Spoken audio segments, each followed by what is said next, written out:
안녕하십니까, 지류형 촉선생입니다. 자, 오늘은 우리나라의 행정구역 익히기 네 번째 시간인 호남권에 대해서 한번 살펴보도록 하겠습니다.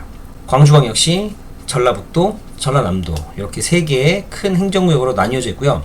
당연히 우리가 제일 먼저 봐야 할 곳은 광주광역시가 되겠죠. 전라남도 쪽에 이렇게 딱 가운데 알박기 하고 있는 곳이 바로 광주광역시입니다. 광주광역시 같은 경우는 기아라는 우리나라의 대기업이 먹여 살리는 동네라고 봐도 될 것 같아요. 기아 자동차 공장이 크게 이 광주광역시에 있고요. 프로야구팀인 해태타이거즈의 연고지이기도 하죠. 이런 광주에 대해서 한번 간단하게 살펴봤습니다. 자, 이번에는 전라북도로 한번 가보도록 하겠습니다. 전라북도 제1의 도시는 누가 뭐라고 해도 전주입니다. 2번 전주. 인구 60만 정도 되는 도시고요. 당연히 도청이 있는 도청 소재지이기도 합니다. 전주하면 한옥마을로도 유명하고 뭐 비빔밥으로도 유명하고, 그리고 전주에 별명이 하나 있는데 예향의 도시라는 별명이 있기도 합니다. 그만큼 우리나라의 전통을 많이 간직하고 있는 도시라는 뜻이겠죠. 자, 그리고 그 위에 전주의 친구라고 할 수 있는 완주가 있습니다. 완주 8번. 이 완주는 보면 여기 왼쪽에 전주 밑에 비어있는 공간이 있는데 여기도 완주입니다. 그래서 사실 전주가 완주 안에 쏙 들어가 있는 형태로 나타나 있어요. 그래서 전주와 완주가 사실은 하나의 생활권이라고 봐도 됩니다. 그래서 전주와 완주는 통합하려는 움직임이 있는데, 전주는 통합을 하려고 하는 것 같은데 완주는 그걸 계속 거부하고 있는 입장인 것 같아요. 보면은 완주 입장에서는 이제 곧 있으면은 인구가 10만을 넘어가려고 하기도 하고, 통합이 되는 것보다는 시로 승격되는 게 낫지 않겠냐라고 지금 생각을 하고 있는 것 같습니다. 과연 앞으로도 어떻게 될지는 모르겠지만 한번 조금 더 지켜봐야 되지 않을까라는 생각이 드네요. 자, 3번 같은 경우는 익산입니다. 익산. 과거에는 일이라고 불렸던 동네고요. 이 익산 같은 경우가 왼쪽에 보면은 4번이 군산이거든요. 군산. 번호를 보면 알겠지만 현재 익산이 군산보다 인구가 더 많은 지역입니다. 원래는 군산이 더 인구가 많았었고, 군산이 전라북도 지역의 제2의 도시였는데 익산이 추월을 해버렸죠.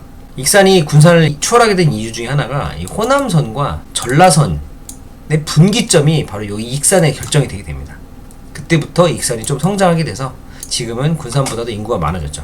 군산 같은 경우는 일제강점기 때부터 발달한 도시였는데 지금은 이제 성장이 많이 정체되어 있고, 군산하면 뭐 뜬다리 부두 또는 군장산업단지 이런 것들로 좀 유명한 동네이기도 합니다. 자, 그 다음에 6번 같은 경우는 김제입니다. 김제하면은 이 논으로 유명한 동네입니다. 논. 우리나라 제1의 곡창지대인 호남평야, 그 호남평야의 딱 중심지가 김제입니다. 그래서 김제에서는 이런 축제도 하고 있어요. 지평선 축제. 들어본 적 있나요? 우리나라는 산이 70%이기 때문에 평야를 보는 게 되게 쉽지 않습니다. 지평선은 정말 더더욱 보기가 힘들고요. 근데 유일하게 지평선을 볼 수 있는 곳이 바로 김제라서 이 김제에서는 그 특성을 살려서 지평선 축제라는 걸 하고 있습니다. 자, 9번은 부안이라는 동네입니다. 부안. 이 부안에서 여기 중앙에 섬이 되게 많이 있죠. 여기를 고군산 군도라고 하는데, 부안에서 고군산 군도를 지나서 군산으로 이렇게 이어지는 큰 간척지가 있습니다. 이 간척지가 그 유명한 새만금 간척지입니다. 건설될 당시만 하더라도 전 세계에서 가장 큰 간척지라고 유명세를 떨쳤는데, 지금은 이거보다 더 큰 간척지가 생겼다는 이야기를 제가 얼핏 들은 것 같기도 해요. 저도 정확히 찾아보진 않아서 잘 모르겠는데, 아무튼 그 유명한 새만금 간척지가 있는 그 시작되는 지점이 바로 부안입니다. 자, 그리고 5번은 정읍이라는 동네입니다. 자, 정읍은 뭘로 유명하냐면은 동학농민운동으로 되게 유명한 동네입니다. 이 동학농민운동의 시작점이 됐던 동네가 바로 이 정읍이거든요. 정읍에 고부면이라고 있거든요. 고부면.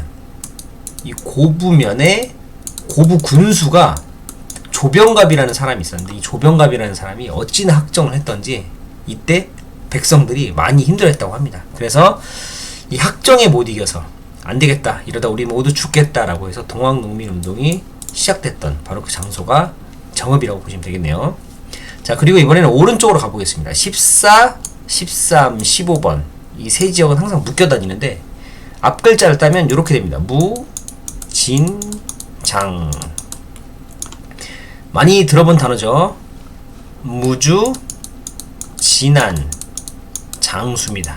이 무주진한 장수의 앞글자를 따면 무진장인데, 실제로 우리가 무진장이라는 표현을 많이 쓰잖아요. 그 무진장이 이 무주진한 장수의 앞글자를 딴 요 글자에서 왔다는 썰이 있습니다. 정확하게 맞는지는 모르겠는데 이 동네에 눈이 많이 와서 눈이 정말 더럽게 많이 오네 라고 해서 무진장 많이 온다 이렇게 썼다는 말도 있고요.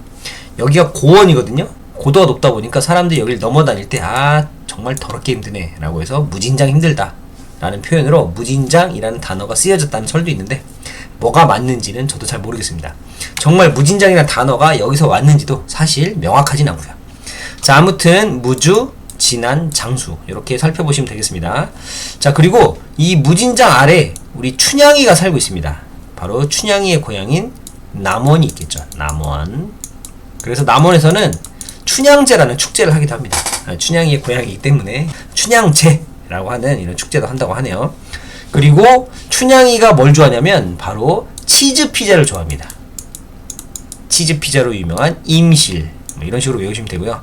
또 이 치즈 피자에 어떤 소스를 발라 먹냐면 고추장을 발라 먹습니다. 그래서 그 밑에는 순창, 고추장으로 유명한 순창. 다 먹고 났으니 디저트를 먹어야 되겠죠. 바로 10번은 수박으로 유명한 고창입니다.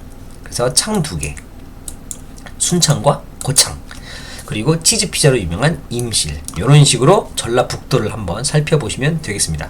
자, 그러면은 간단하게 한번 정리를 해볼게요. 다시 한번 살펴보겠습니다. 빠르게. 자, 2번 전주, 전주 위에 완주.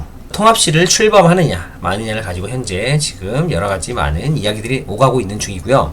자, 3번 익산, 익산 옆에 군산입니다. 군산 아래에는 지평선 축제로 유명한 김제, 그리고 새만금 간척지에 한 축을 담당하고 있는 부안이 있습니다. 그리고 동학농민운동의 시작, 바로 정읍이 있고요. 자, 오른쪽으로 가면은 무진장, 바로 무주, 진안, 장수가 있습니다. 그리고 춘향이의 고향인 남원이 있고, 춘향이는 바로 치즈 피자를 좋아하죠. 그리고 이걸 고추장에 찍어 먹습니다. 순창. 그리고 또 하나의 창, 디저트로 수박을 먹는 고창이 있습니다. 자, 이렇게 전라북도를 한번 간단하게 살펴봤습니다. 자, 이번에는 전라남도로 한번 가보겠습니다. 자, 아까 우리가 광주를 한번 봤죠. 자, 광주를 기준으로 대각선 아래 광주와 이름이 비슷한 배로 유명한 나주가 있습니다. 나주, 배로 정말 유명한 동네죠. 그리고 대각선 위쪽에는 대나무로 유명한 동네가 있습니다. 바로 담양입니다. 담양. 담양 죽제품 상당히 유명하죠. 특산물이기도 하고. 자, 이번에는 28번과 23번 대각선 위아래를 다시 한 번 더 살펴보겠습니다. 28번은 장성이라는 동네입니다. 장성. 장성은 또 뭘로 유명하냐면 시멘트로 되게 유명합니다. 장성에는 고려 시멘트 공장이 있습니다. 그런데 공교롭게도 작년 말에 이 시멘트 공장이 결국에 문을 닫았더라고요, 보니까. 그리고 그 대각선 아래에는 화순이라는 동네가 있습니다. 화순. 화순에는 뭐가 유명하냐면은 우리나라 제1의 무연탄 탄광이 있거든요. 우리나라에서 가장 역사가 오래된 탄광이고요. 117년 정도 된 걸로 알고 있는데 작년에 여기도 문을 닫았습니다. 그래서 무연탄으로 유명한 화순, 화산이라고 적었네, 그죠? 화순. 그래서 광주의 대각선 위쪽에는 시멘트로 유명한 장성, 무연탄으로 유명한 화순이 있습니다. 이렇게 둘을 살펴보시면 되고요. 자, 이번에는 왼쪽으로 가보겠습니다. 27번 굴비로 유명한 영광입니다. 영광. 우리는 굴비로 잘 알지만 한국 지리를 배우는 사람들은 원자력 발전소를 더 잘 알아야겠죠. 그리고 33번. 33번은 정말 축제 하나 잘 만들어서 되게 유명해진 동네입니다. 되게까지는 좀 아니지만 그래도 좀 알려진 동네. 바로 한평입니다. 어떤 축제가 있죠? 바로 나비축제. 왜 나비축제를 했는지는 모르겠는데 아무튼 정말 축제 하나 잘 만들어서 그래도 많이 알려진 동네 한평. 상당히 성공 사례로 많이 회자되는 축제이기도 합니다. 자, 그리고 20번은 전라남도에 도청이 있는 바로 도청 소재지인 무안입니다. 무안. 여기에 국제공항도 하나 있어요. 무안에. 사실 무안이 도청이 있긴 한데 무안에 도청이 있는 이유가 그 바로 옆에 18번이 목포이기 때문에 그래요. 목포. 꽤나 유명하고 그래도 규모가 큰 항구죠. 항구도시. 목포 바로 옆에 정말 목포와 무안에 딱 거의 경계부에 도청이 있습니다. 워낙 땅덩어리가 작아서 아마 무안에 도청 소재지를 놓은 게 아닌가라는 생각을 한번 해보게 되네요. 자, 이번에는 오른쪽으로 한번 가보겠습니다. 오른쪽에 35번과 36번도 보통 묶여 다닙니다. 35번은 곡성, 영화 제목으로도 유명한 데죠. 실제로 그 영화의 촬영지가 바로 곡성이기도 합니다. 영화의 배경이 곡성이기도 하고요. 36번은 구례입니다. 구례. 자, 그리고 곡성 구례는 바로 지리산으로 들어가는 입구가 있는 동네이기도 합니다. 자, 그리고 그 밑에 17번, 19번, 16번도 한번 살펴보겠습니다. 여기는 19번까지가 시에 해당이 됩니다. 그래서 16, 17, 목포인 18, 그리고 19번까지가 딱 시에 해당이 되고 나머지는 다 군이라고 보시면 됩니다.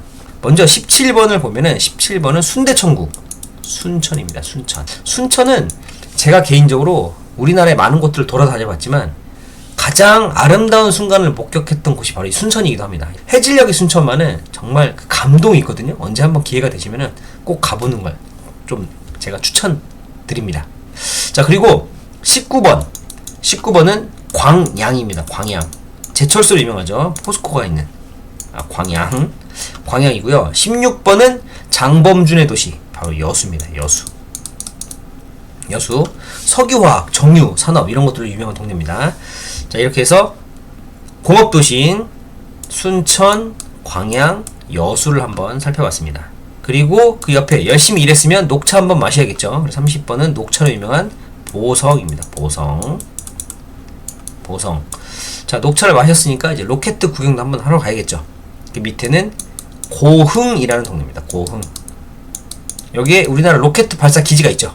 그래서 대부분의 로켓들은 여기서 다 발사를 하고요. 자, 그 다음에 31번. 자, 옆으로 가보면 이곳은 장흥이라는 동네입니다. 장흥은 물의 도시라는 별명을 가지고 있어요. 물의 도시. 그래서 물과 관련된 많은 행사들, 뭐 축제도, 물축제? 이런 것도 아마 하는 걸로 알고 있습니다. 자, 그리고 32번은 보면 악어 입까지 생겼거든요. 이렇게. 악어가 아래를 씹어먹고 있는 이런 모양을 하고 있는데, 여기가 바로 어디냐면은 강진이라는 데입니다. 강진은 뭘로 유명하냐면은 우리 정약용 선생님께서 유배 갔던데 바로 이 강진이거든요. 여기서 그 유명한 책들 다 쓰셨습니다. 이곳까지 내려오셨으니 할 일이 없었겠죠. 아마 정약용 선생님께서 이곳에 유배에 오지 않았다면 아마 그 유명한 책들은 하나도 나오지 않았을 겁니다. 자, 그런 바로 강진이고요. 그리고 22번이 그 땅끝마을 해남입니다. 한반도의 가장 땅끝이라고 알려져 있는 해남은 의외로 공룡발자국으로 유명한 동네이기도 합니다. 자, 그리고 그 위로 올라가면 25번 영암이라는 동네입니다. 영암은 우리나라 기업도시로도 좀 유명한 동네이긴 한데 애석하게도 지금은 조금 애물단지가 되어 있기도 합니다. 자, 그리고 나머지 섬 3개가 있습니다. 이렇게 29번 신안군, 우리나라에서 가장 섬이 많은 동네죠. 신안군. 그리고 34번 개로 유명한 동네죠. 진돗개로 유명한 바로 진도입니다. 그리고 26번 완도입니다. 완도군. 가장 큰 섬인 완도가 있는 완도군이고요. 이렇게 살펴보시면은 전라남도도 끝입니다. 자, 그러면 전라남도도 한번 복습을 해보도록 하겠습니다. 자, 광주를 기준으로 왼쪽 아래 배로 유명한 나주, 대나무로 유명한 담양이 있습니다. 그리고 또 다시 대각선을 보면 왼쪽 위에는 시멘트로 유명한 장성, 오른쪽 아래에는 무연탄으로 유명한 화순이 있습니다. 자, 그리고 왼쪽을 가보면 굴비로 유명한 영광이 있고요. 영광 밑에는 나비축제로 유명한 한평이 있습니다. 그리고 도청 소재지인 무안이 있고요. 무안의 왼쪽에는 항구도시인 목포가 있습니다. 그리고 이번에는 쭉 점프를 해서 35번과 36번 지리산으로 들어가는 초입, 영화 제목이기도 한 곡성, 선상지가 있는 구례, 그리고 공업도시 3개를 살펴보면 순천, 제철공업으로 유명한 광양, 그리고 장범준의 도시 여수가 있습니다. 자, 이렇게 열심히 일을 했으니 녹차를 한 잔 마셔야겠죠. 녹차로 유명한 보성이 있고요. 로켓 발사하는 고성이 있습니다.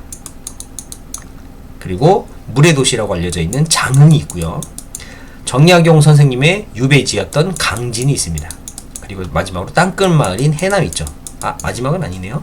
해남. 그리고 기업도시 영암이 있습니다. 그리고 이제 섬 셋을 보면 신안군, 진도군, 완도군 이렇게 살펴보시면 호남권은 끝입니다.